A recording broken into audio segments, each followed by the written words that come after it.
Hey everyone, so this is Catfish, Season 6, Episode 19 for me. I know on some websites it's saying 20, but for me it's Episode 19, called Jose and Jay. What we don't know initially is who's writing in, or like who the hopeful is, as you would say. I call it the catfishy, but we don't know who is the person needing help at the moment, because the initial email is from a girl named Jasmine, who is writing in for her friend. Her friend she says that her friend's been in toxic relationships for quite a while, and has seemed to turn his life around until he met Jay, who she figured from the jump that he wasn't who he said he was, because based off of what she says in the Skype call a little bit later, she figured something was up with his pictures, and it was later furthered by the fact that he would never video chat. And then apparently 2 weeks beforehand, but we later find out it was actually 3 weeks beforehand, Jay disappears and her friend is devastated. And she's thinking that he will listen to them because of the fact that they have helped him before. So in the Skype call, she reveals that she's in Hartford, Connecticut. And the only person that they've helped in Hartford, or they've met in Hartford, Connecticut, whether it was a hopeful meeting the person who's catfishing them, or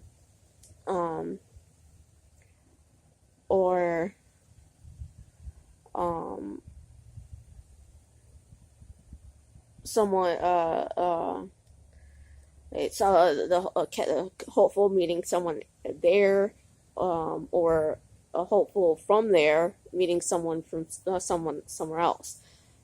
And the only person that was there was a guy named Jose, who was actually in I think the third episode of this season. And so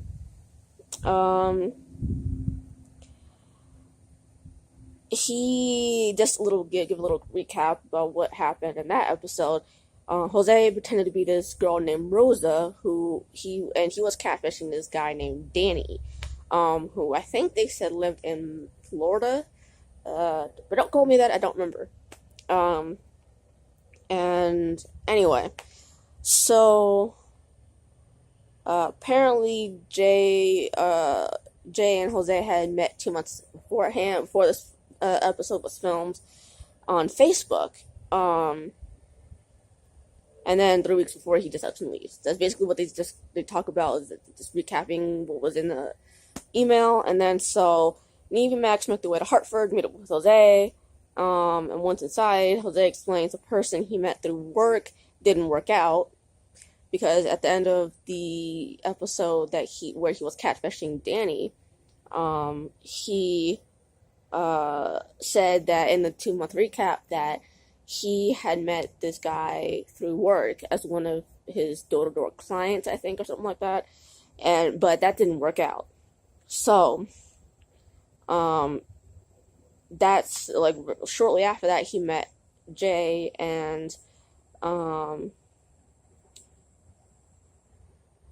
he had asked Jay if he had saw his episode earlier, and he's like, no, I've never even seen the show before. Kind of hard not to at least seen a couple of scenes from that particular show and older episodes or whatever. It's kind of hard not to have seen it at least once before, but I digress. And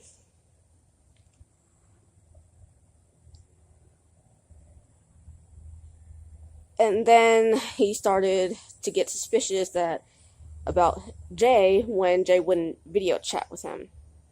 Then Jay disappears, and he admits to having searched the photos of Jay and found that Jay wasn't the guy in the pictures.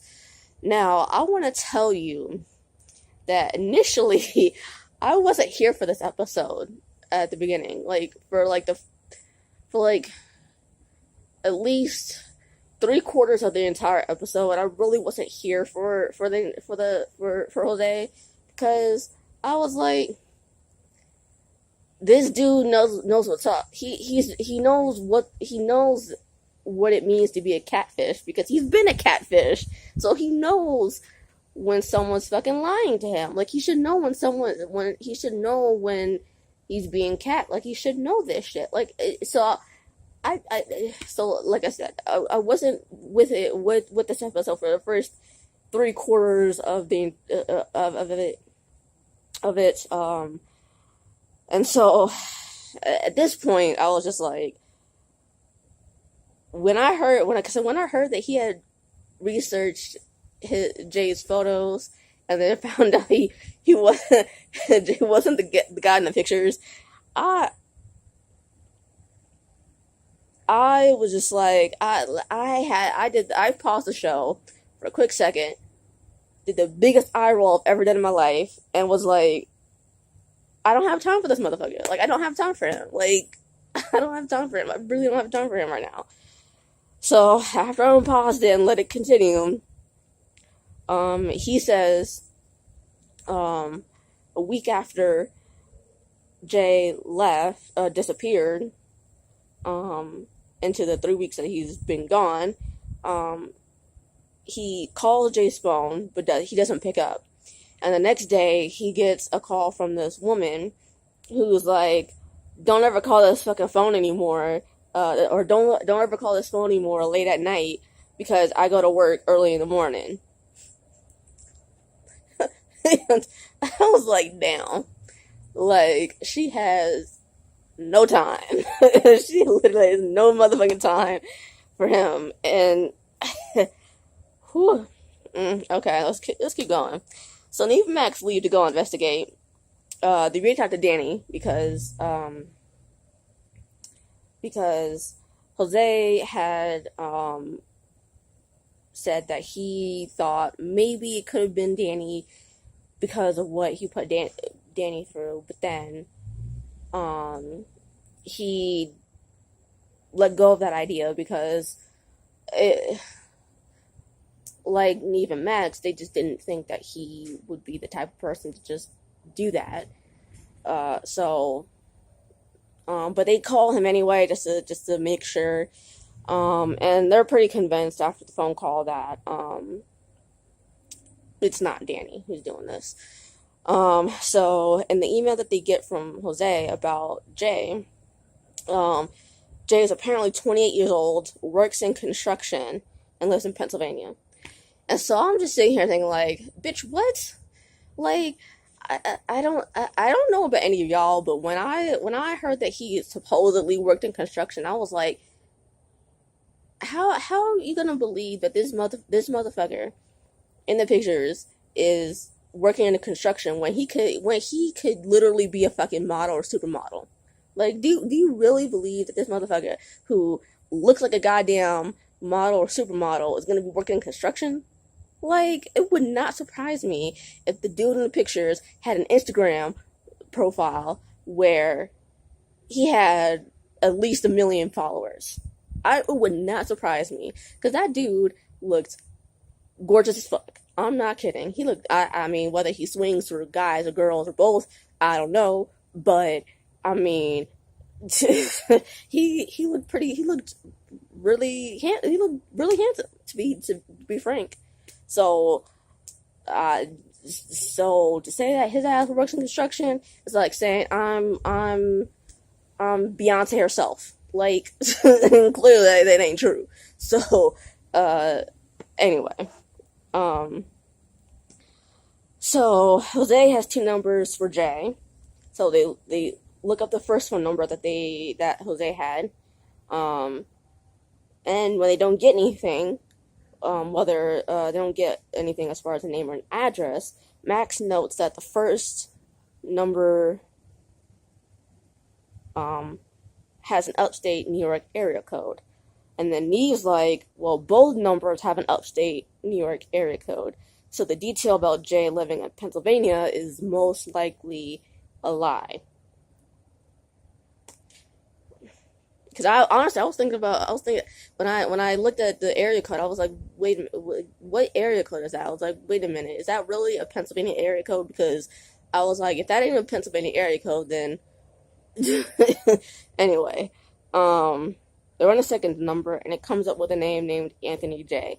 Look at that name on Facebook, come up with one hit, but when they look on his page, there's really no info about where he lives or anything like that. So they go to Jay's page to see if this Anthony guy is following him, but what they find is that, which they find two things that are really weird and suspicious. One of them is that all of Jay's friends, or at least most of them, are from upstate New York, specifically a town called Jamestown,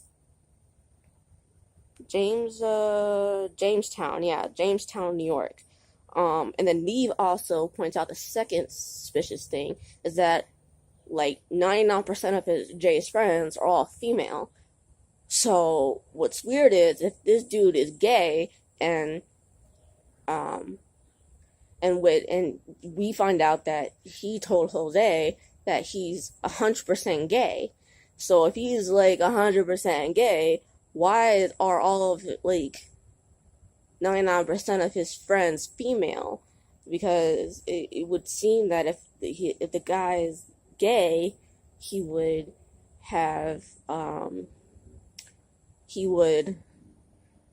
at least have more male friends to hit up so that he could, flirt with them or whatever. But he doesn't. So they send a few of Jay's friends who are interacting with his profile, and they find one woman told him he has beautiful eyes, and he flirts back, which is strange again because he's supposedly a gay guy. So then they get a call from this girl named Aaliyah, who they had contacted, and she says that he flirted with her a little bit, told her he was from Cali, and that he asked her to move over to California a few days after talking. Like, okay. So she shut his ass down really fucking quickly about that shit, and then he's like, oh, okay, fine, whatever, and then just stop talking to her after that. And so Neve's like, well, the guy you were talking to isn't his name isn't Jay. So who knows who we're talking to? So on the way back to Jose's, Mac's like, well, I think it's safe to say that the person who he was talking to saw his previous episode, which turned out to be actually true. So they tell Jose everything that they found. Then call Jay's number. He answers, and Neve talks to him. Eventually, Jay agrees to meet up with the three, but not in his hometown. He says that he can come to them, and I'm like, I'm just like, bitch, like, how was your ass too fucking busy 2 damn seconds ago to even meet up with them, but you can all of a sudden come down there and meet them? Like, what? Okay, whatever. And then he's able to come down the next day too, not just I don't have time for this motherfucker. I don't have time for him. So the next day, Nev and Max are speculating about who it could be in their hotel room, thinking maybe it could be Jasmine, who saw Jose was heartbroken from his previous relationship with with the person that he met through work, and decided to cheer him up. It could also be someone, like I said before, that who saw him previously on the show. So Neve is wondering if Jay is really here, so they text him, and then they go over to Jose's house.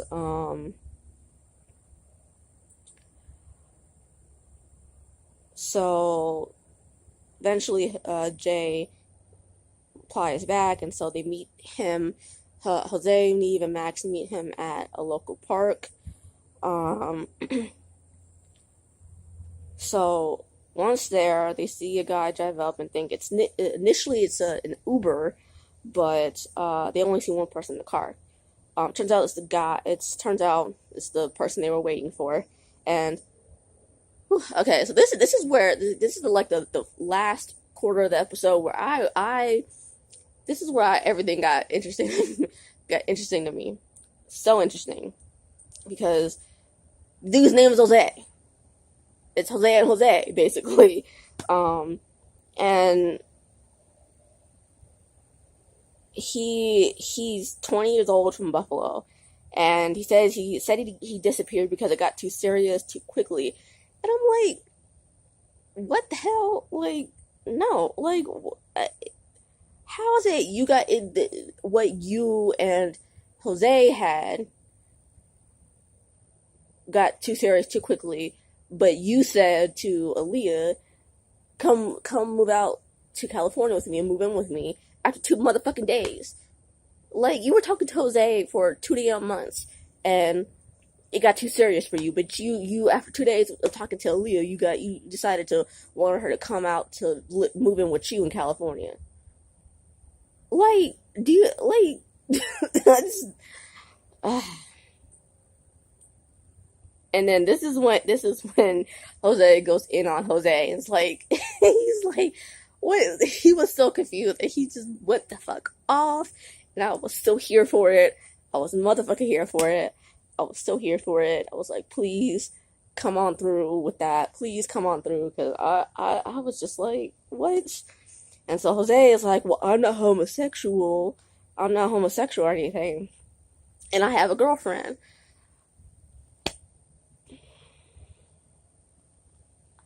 I don't believe that whatsoever. I do not believe that whatsoever. And it got me thinking about the show I just started watching. I started watching Greenleaf the other day. And if y'all know what the fuck I'm about to talk about, if y'all anybody who watches my Catfish videos and watch Greenleaf, y'all know who the fuck I'm about to talk about, because if y'all seen the first season at least, y'all know who I'm talking about. So it reminded me of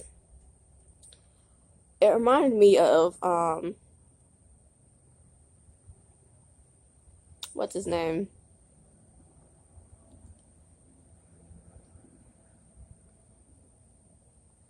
Kevin. It reminded me of Kevin, Charity Greenleaf's husband, and how this dude is get like, I'm only on like I just finished like the 3rd episode like yesterday, so I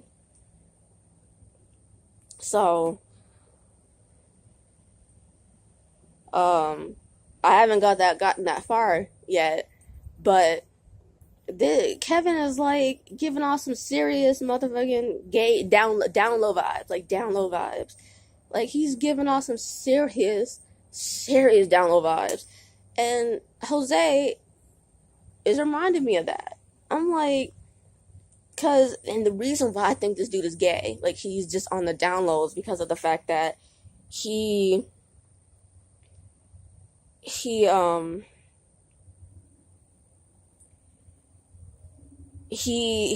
because of the fact that he specifically said, I don't want y'all coming to my hometown with all these fucking cameras and shit. Like, he literally said he didn't want that shit to happen. Like, and then when during the first meetup with Jose, he was like, well, I kept it going because I found out that Jose made these YouTube videos, and it felt like he was making a mockery of, he kept making he was making a mockery of children who were abused and shit, and so he got offended by that, and everyone was just standing there wondering, like, why the fuck were you keeping the profile, like, why were you continuing to talk to But like, why were you continuing to talk to Jose as a gay man if you weren't really gay, and if like and you felt offended by the fact that he was supposedly making fun of or making a joke out of people who were abusive children. So like a lot of things just were not adding up to me. They weren't adding up to me, and so I'm just like, it just. I'm telling you, dude. Like, this dude just seems so much on the fucking down low. Like, he really, really does. I'm sorry, but like, I'm sorry. You just, I can't buy it that he isn't really gay, because like, if he wasn't really gay, he wouldn't have had a problem. I mean, he really wanted to come out. He would have like, or not really wanted to come out, but if he really wasn't gay, he wouldn't care that he was shown as playing like he was a gay guy when he really wasn't, because if his family and friends know he's not really gay and he has an actual girlfriend, they know that his ass really wasn't gay. So, just saying, like, I'm just saying. So, anyway. So, Jose storms off and goes into the car, and a few minutes later they leave and let things settle and all that stuff, and they come back the next day, and the two Jose's talk. Jose explains that, excuse me, his father really wasn't in his life, and because of that, he started acting out and started drinking a lot. He started drinking pretty much almost every day, almost like, and I guess almost all day long or something like that. So Jose is like, well, if you need to come talk, hit me up. 2 months later, Jose still is in contact with Jose, but he hasn't gotten over the heartbreak. The other Jose is like, well, I got a job, and I'm going to church now, and all that stuff. So, yeah, but so I really wasn't, it really didn't get good until the last quarter of the episode. So, personally, but anyway, so apparently, I don't know if this is going to be, I think it's this week. A woman writes in saying she is in a relationship, apparently, with Nev's personal trainer. So, I was thinking that this episode, the Jose and Jay episode, was gonna be someone who was catfishing Jose about trying to get back at him for catfishing him when he had the Rosa profile up and going. Didn't really turn out to be true at all. So I'm thinking, because I think next week might be the last episode of the season, because they technically didn't really have any episodes where a person writes in thinking they're being catfished, and want to find out who the person they're talking to really is. So they've only had 19 of those episodes so far. So I'm thinking next week is going to be the season finale. And I think I saw on IMDb after that, on September 6th, they will have a Where Are They Now episode. So that's why I'm thinking next week, or not next week, this week on Wednesday, it's going to be the season finale. So that's, but yeah, I'm thinking maybe on Wednesday's episode that it's going to be someone who feels like they were wronged by this girl. Whether it's someone she knows very well or only has known in passing, like an acquaintance, or a former best friend of hers, possibly. where they, and what I mean by former best friend is that she and this former best friend obviously used to be best friends, but now they have either drifted apart or something caused them to drift apart or whatever. So I'm thinking that's what's going to happen because some of these episodes this season were, at least in the second half of this season, have been really lackluster. Pretty lackluster. So they might try to go out with a bang, trying to find an episode where the person who's being catfished is being catfished by someone they either know very well, know as an acquaintance, or used to know very well, and they're getting revenge on this person for whatever reason. So that's what I'm thinking is going to happen, because if they don't go out with the bang now, they're probably not going to come back for season 7. So